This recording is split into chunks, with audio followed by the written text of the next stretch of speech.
A very good evening to you all, my dear students of BBA fourth semester. Guys, this is your subject consumer behavior, and I'm gonna discuss about the consumer behavior models unit second.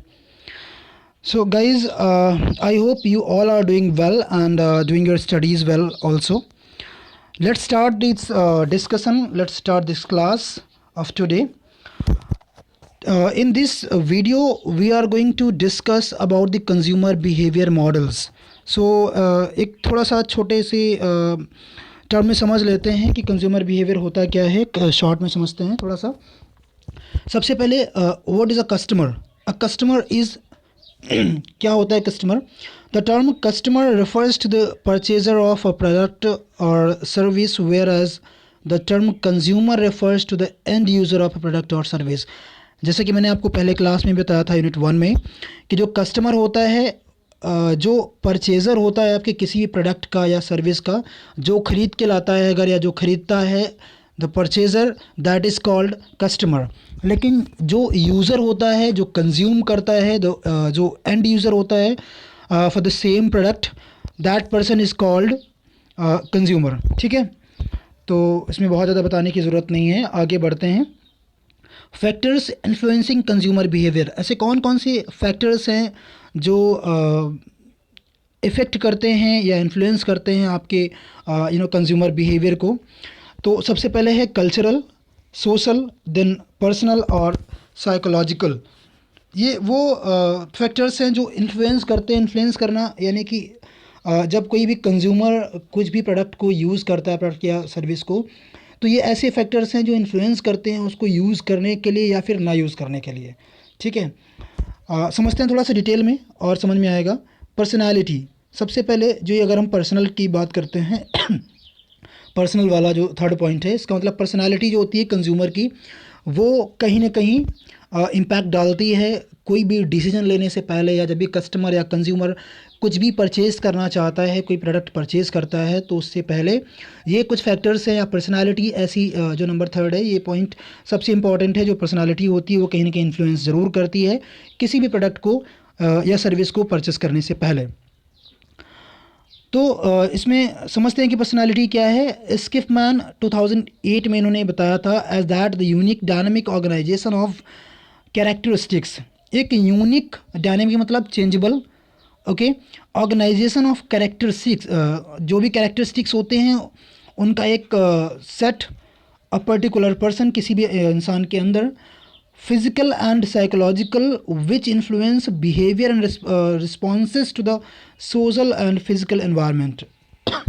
किसी भी इंसान के अंदर वो traits, वो qualities, वो characteristics जो उसके, चाहे वो फिज़िकल कैरेक्टरिस्टिक्स हों या साइकोलॉजिकल हों, जो इन्फ्लुएंस करते हैं किसी भी पर्सन के बिहेवियर को, जो सोसाइटी में या जो भी फिज़िकल एनवायरनमेंट होता है, जो सोशल एनवायरनमेंट होता है, या जो भी उसके सराउंडिंग्स में जो एनवायरनमेंट होता है, उसको क्या रिस्पॉन्स करना है, कैसे रिस्पॉन्स करना है या कैसे बिहेव करना है, ये उसके कुछ ट्रेट्स होते हैं जो कहीं ना कहीं इम्पैक्ट डालते हैं, जिसको हम कहते हैं personality.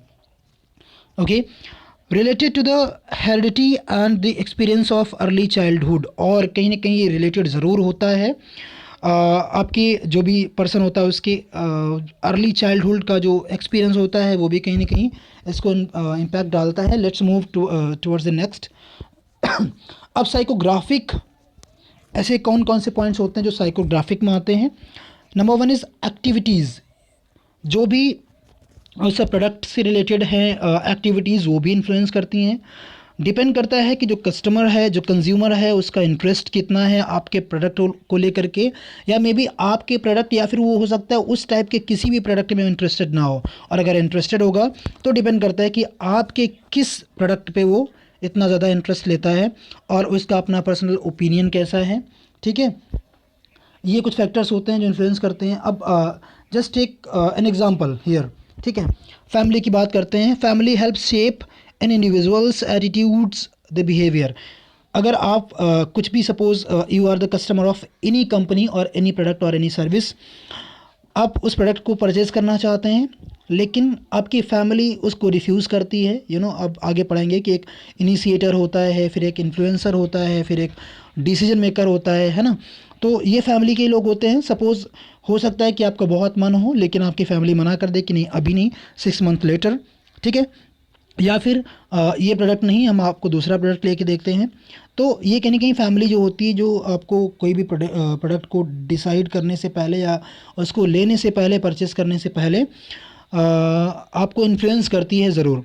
Develop political and religious believes, lifestyle choices and consumer preferences.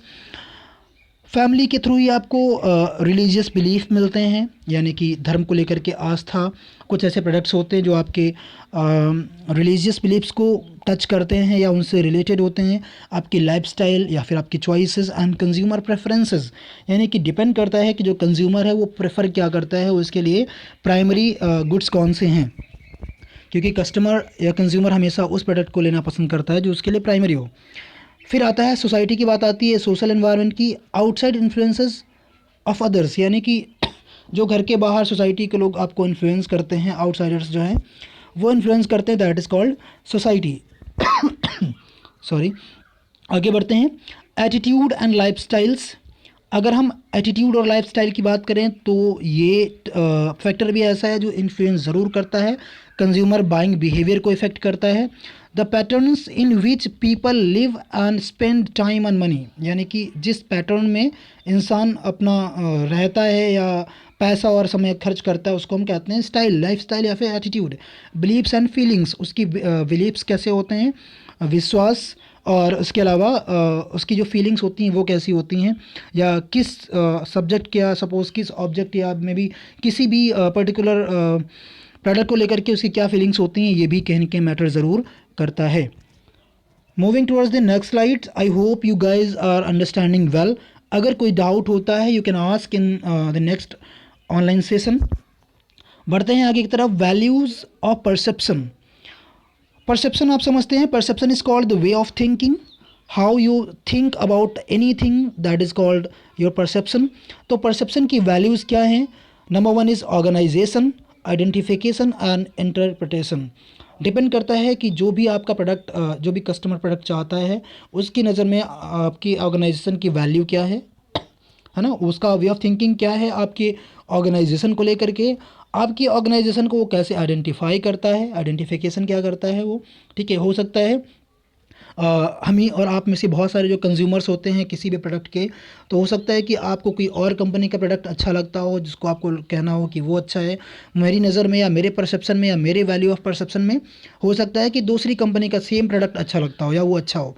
तो डिपेंड करता है कि जो कंज्यूमर है उसके लिए उस ऑर्गेनाइजेशन की या मे बी आपकी ऑर्गेनाइजेशन की वैल्यू क्या है, परसेप्शन क्या है आपकी ऑर्गेनाइजेशन को लेकर के, और वो कैसे आइडेंटिफाई करता है, और इंटरप्रिटेशन कैसा है उसका आपके प्रोडक्ट को लेकर के या फिर सर्विसेज को लेकर के वो कैसे इंटरप्रेट करता है। Moving towards the next, the organisation, identification and interpretation of sensory information in order to represent and understand the environment। Organisation जो मैंने बताया अभी, आइडेंटिफिकेशन और इंटरप्रिटेशन, ये सेंसरी जो ऑर्गन्स होते हैं ह्यूमन बॉडी के, जो उनकी अपनी नज़र में ये चेक करते हैं कि कौन सा सही है कौन सा गलत है, या जहाँ से उनको इन्फॉर्मेशन मिलती है, in order to represent and understand the environment. अपने सेंसरी ऑर्गन से कोई भी कंज्यूमर, कस्टमर या ह्यूमन बॉडी ऑर्गेनाइजेशन के अगेंस्ट या ऑर्गेनाइजेशन के बारे में अंडरस्टैंड कर पाती है, उसकी जो इन्वायरमेंट है उसको अपने तरीके से रिप्रेजेंट करती है। सपोज़ मैंने बताया अभी एग्जांपल में कि हो सकता है सेम कंपनी आपको अच्छी लगती हो, मुझे अच्छी ना लगती हो, या हो सकता है कोई प्रोडक्ट मुझे अच्छा लगता हो या सर्विस लेकिन आपको वो अच्छा ना लगता हो। तो डिपेंड करता है कि हमारे सेंसरी इन्फॉर्मेशन है उन्होंने उस ऑर्गेनाइजेशन को कैसे आइडेंटिफाई करा और कैसे इंटरप्रेट किया। नेक्स्ट पॉइंट है can be shaped by learning, memory and expectations. और ये भी होता है कि जो भी बिहेवियर होता है कंज्यूमर का वो आपके लर्निंग से जितना वो अपने समाज से, अपना कलीग से सीखता है, और मेमोरी उसकी कैसी होती है, और एक्सपेक्ट क्या करता है आपके प्रोडक्ट में, हो सकता है उससे कहीं ना कहीं ड्रिवन हो, right. So moving towards the next, models of consumer behaviour.